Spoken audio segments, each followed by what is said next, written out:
Okay, so courageous faith. We are doing the courageous faith series, and it's been a great journey this summer. What a journey! We have gone through all kinds of biblical characters. Today, we are going to be landing on the last one of the group. It's the only married couple in the list where they both get attention. It's the story of Abraham and Sarah. Now, if you're a big fan of Abraham and Sarah, if you haven't read it recently, I highly encourage you, go back. Genesis 12 to 25, there's great, amazing content there. The Hebrews 11 passage actually does a really good job of recapping their life. Now, so although it's in Genesis 12 to 25, today we're going to be mostly focusing out of Hebrews chapter 11. Because again, it recaps most of it. The difference is that Hebrews, I don't know if you've noticed this, but sometimes biblical figures are talked about differently by different writers. Right? And Hebrews, the writer of Hebrews, really emphasizes the early part of Abraham's life, not the latter part. When you think about Abraham, what is he famous for? The thing that most people come to mind is his son Isaac, the whole altar and the offering of Isaac. That's what people hone in on. They seem to forget the times that Abraham lied and said that Sarah was his sister so that he wouldn't get killed. They seem to forget about the times that he gets mad. He gets mad at his neighbors. They forget about him and Lot. They forget about him coming up out of Chaldee. But Hebrews focuses more on that early part. And so Hebrews actually offers us a bit of a different lens on Abraham. So we're going to look at the Hebrews 11, verses 8 through to verse 22. So it says, "By faith, Abraham obeyed when he was called to go out to a place that he was to receive an inheritance. And he went out not knowing where he was going. By faith, he went to live in the land of promise, as in a foreign land, living in tents with Isaac and Jacob, heirs with him of that same promise. For he was looking forward to the city that has foundations, whose designer and builder is God. By faith, Sarah herself received power to conceive, even when she was past the age, since she considered him faithful who has promised. Therefore, from one man, and him as good as dead, were born many descendants, as many as the stars of the heavens, and as many as the innumerable grains of sand by the seashore. Yet all these died in faith, not having received the thing promised, but having seen them and greeted them from afar, and having acknowledged that they were strangers and exiles on the earth. For people who speak in this manner make it clear that they're seeking a homeland.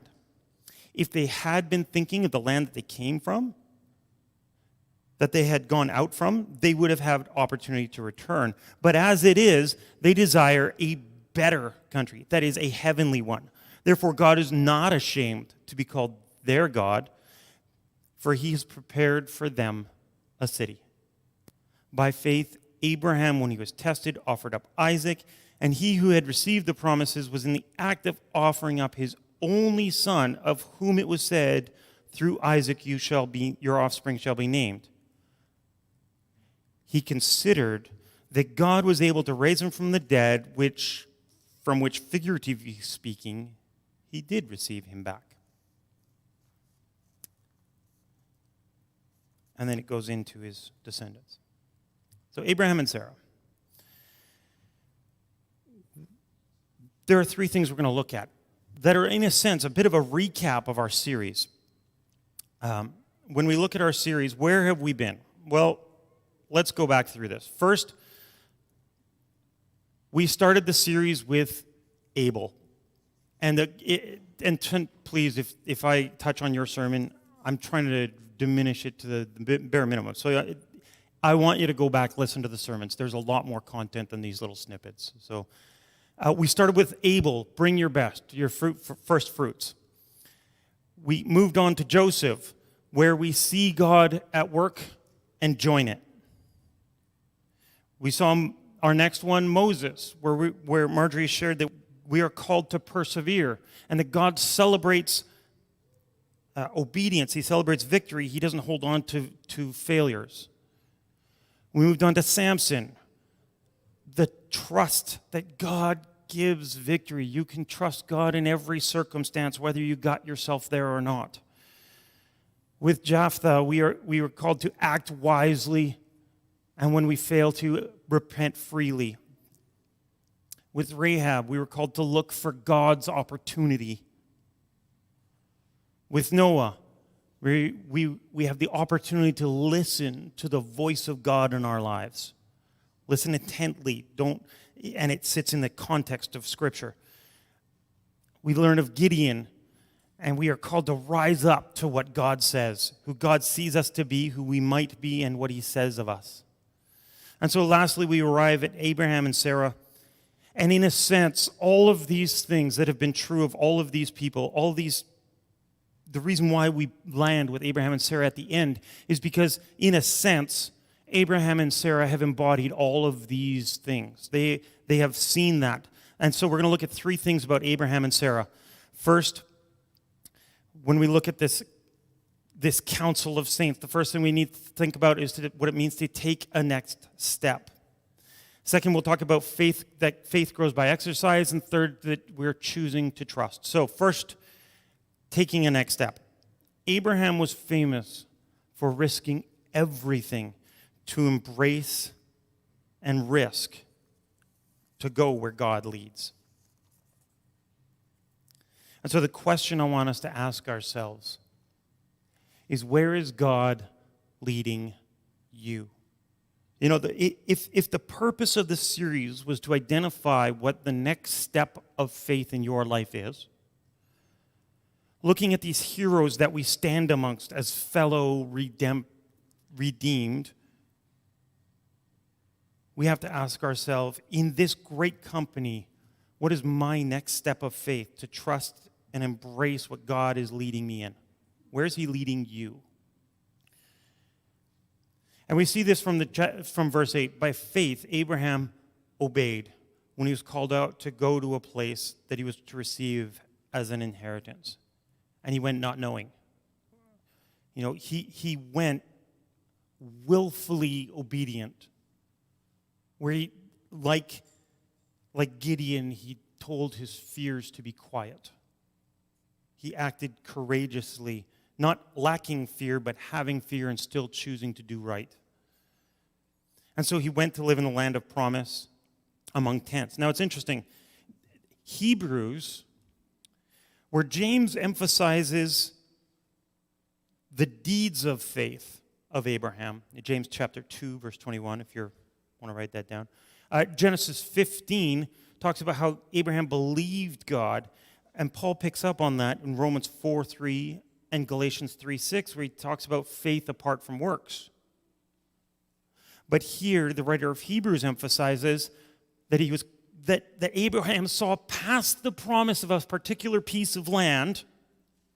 He saw past the promise of the Jordan area, of the territory we call Israel, from the Mediterranean Sea to the Jordan River, the Shephelah, the hill land, the coastal plains. He saw past the promise of this land because he continued to live in tents. He didn't build a home. He lived as a foreigner in the land that he was promised.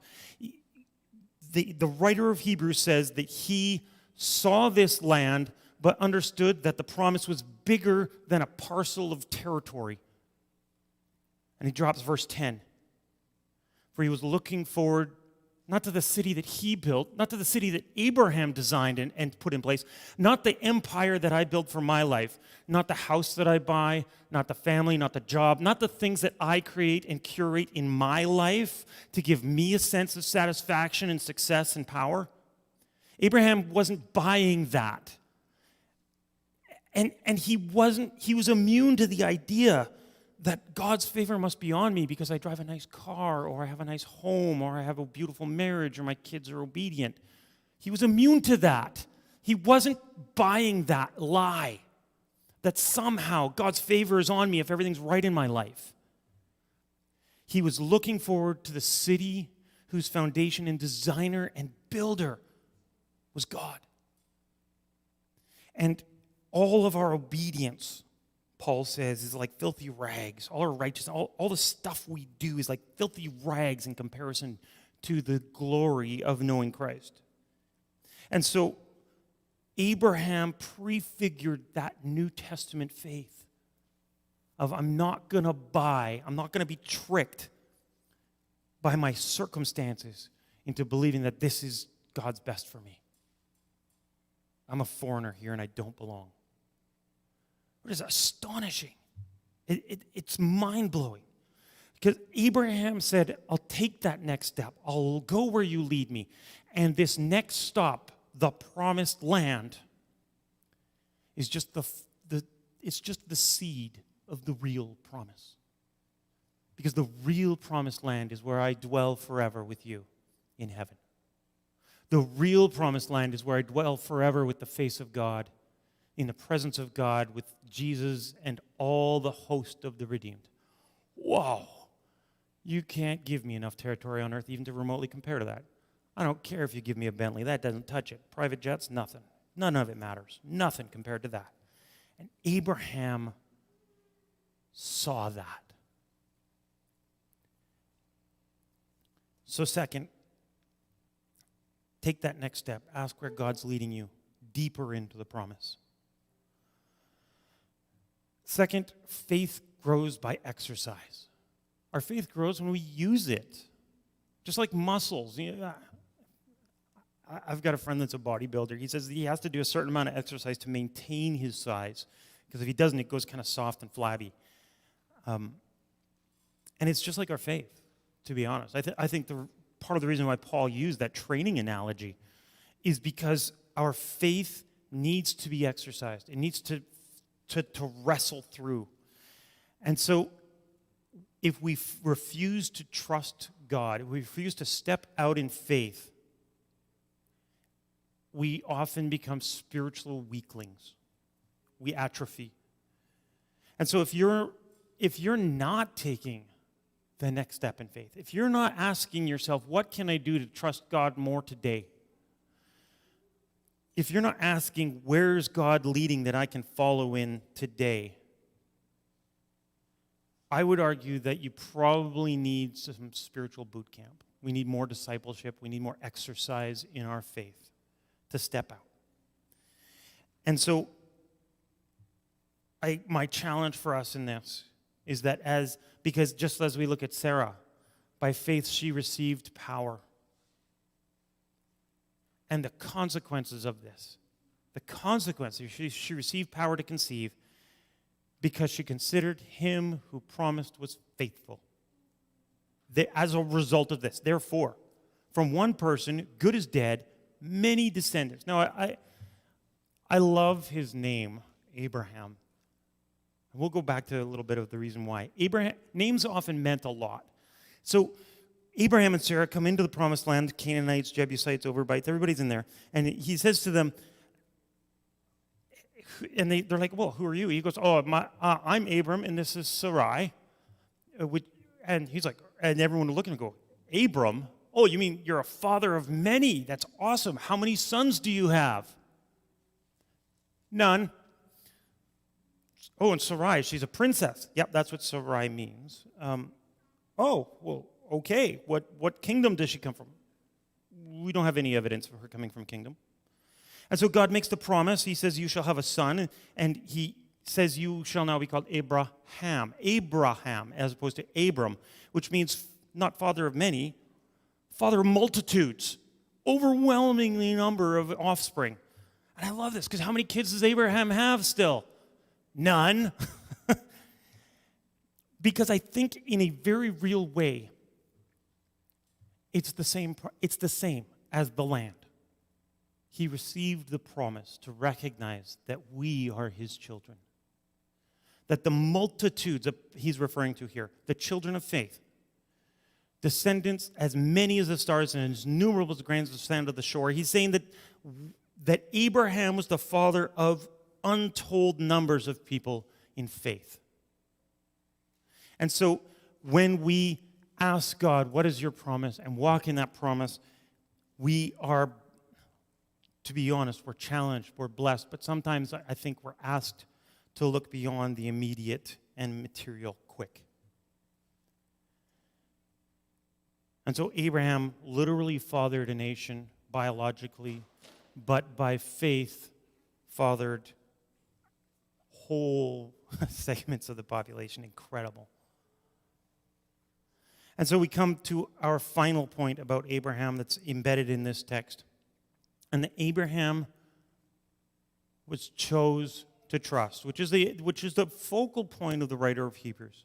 The Abraham courageous faith means choosing to trust. And it's to believe that the promise and him who made that promise, as we just read about Sarah, who believed him faithful, who made the promise, it's to believe that the promise is greater than anything we can throw at it. How many of you have ever wrestled to try to figure out God's will in your life? I'm pretty sure that's most of us. How many of you have been worried that you've missed it or got it wrong or that you're failing to walk out relationship with God well? I'm not going to ask for a show of hands. I'm going to say if you look to your left and you look to your right, you probably now know 3 people that have struggled deeply with this. Knowing God's will, walking in it, and on some level anxious that I've messed this up. On par with did I mess up my marriage? Did I mess up my kids?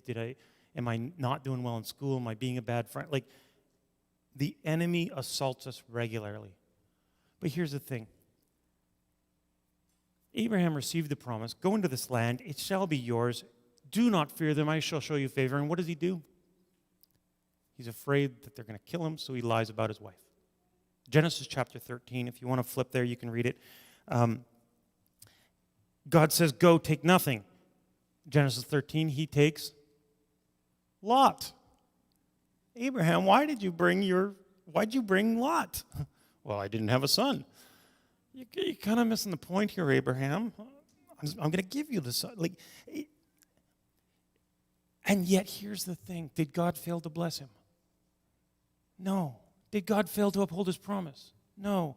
In fact, Abraham's lies, Abraham's kind of positioning and maneuvering to try to get the best out of God and the best out of the situation, his moral failures, his character failures, none of them stood in the way of God fulfilling his promise in Abraham's life. And am I saying that it doesn't matter what you do? You just go ahead, just go mess up, and God's will will still be done? No.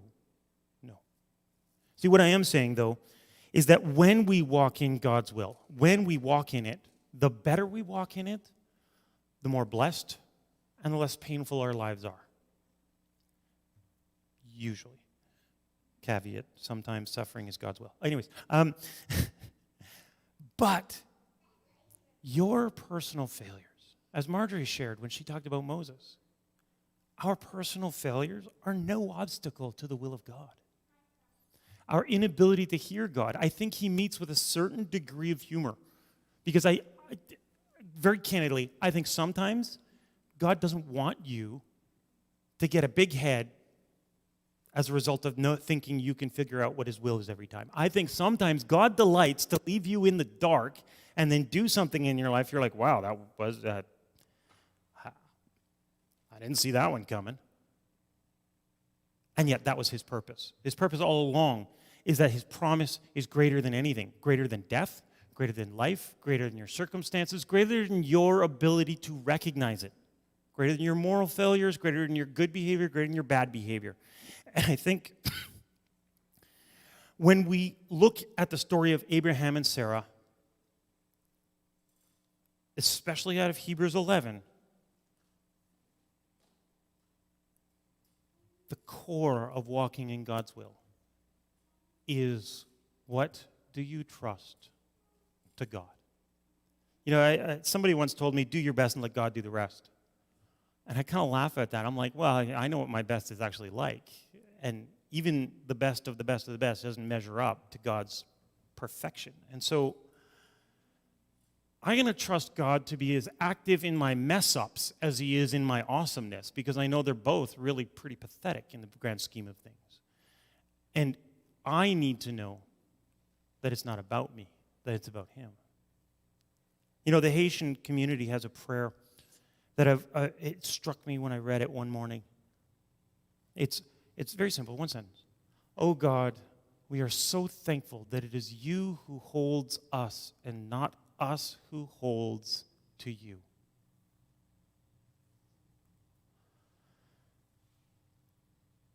And so out of the Hebrews text, we can see they died not having received it, but the fullness of that promise from far off.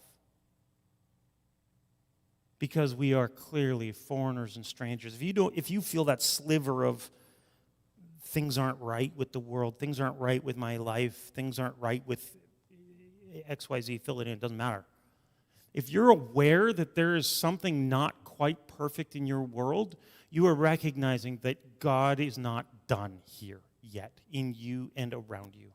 And so instead of shuddering your mind and fleeing from that, I encourage you to lean into it. Because that's what our patriarchs did. That's what our hero of faith, our Hall of Heroes, have done. Because if they had been thinking about this world and these circumstances being all that they'd ever need, they'd rest their head at night and go back home.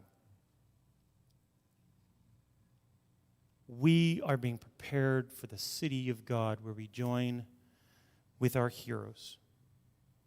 And so as we close, we think about what does it mean to take a next step. It means risking everything to embrace where God leads you. It means choosing to trust, to believe that the promise is greater than anything that you can imagine, including yourself. And it means that faith grows by exercise, faith in works. People argue, James, Paul, the truth is, faces of a coin, faith and works. You grow faith by exercising. Step out. Because here is the most central, the last word about Abraham's life. Abraham and Sarah, the last word about their life. Abraham and Sarah and us, if we want to live a life of courageous faith, if we want to live a life of faith that where we stand amongst this hall of heroes as peers, as fellow inheritors of the promise, that they're waiting for us to cross the finish line and join them in God's amazingness, the secret is very simple. Live your life before the audience of one. That the opinions of man and the opinions of your neighbors and your friends amount to a hill of beans in comparison to God's love and delight in you. God isn't waiting with a stick to smite you. He is holding open his arms to love and embrace you. That's always been his plan. And living our life for his acclaim to say of our story, well done, good and faithful servant. We stand in a place where we wait to hear what he says of us. Come, enter into my rest. Come to me, all you who are weary and burdened, and I shall give you rest. Because Hebrews chapter 11, verse 6, that immediately precedes this Abraham story, has one of the most potent truths of all. For without faith, it's impossible to please God. For whoever would draw near to him must believe that he exists and that he rewards those who seek him. And so as we run back through our series, Able to bring your best, Joseph to see God at work, Moses to persevere,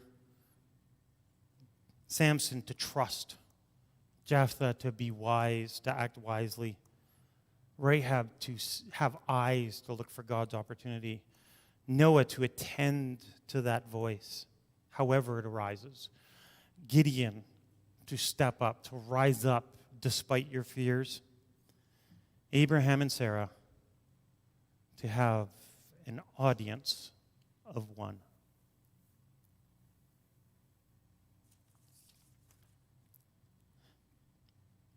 Join with me as we close in prayer.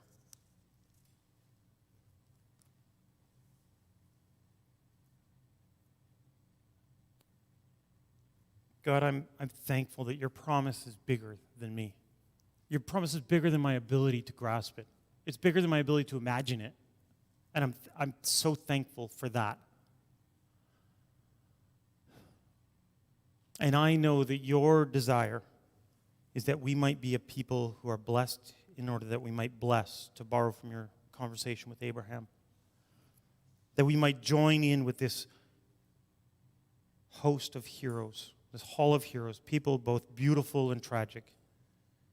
People whose lives reflect the full power of God, not because of their perfection, but because of how great you are. And that even small obediences you delight in. So God, as we close today, whether this is my first time here before you, or it's my 1,000th or 50,000th, it doesn't matter. I want to admit I'm not good enough. Sometimes I don't see your will. Sometimes I don't know how to obey. Sometimes I struggle with hearing your celebration over me. But I recognize that you put in me the desire for eternity. You put in me the desire to draw near to you. And so, God, I invite you to draw near to me. Please come to my life. Speak to me, challenge me, grow me like you grew Abraham from the lying hedging his bets. Like you've taken all of these people from their places of such deep dysfunction, disobedience, and anxiety, and you brought them into a place of deep peace and joy, deep relationship with you, deep purpose in you.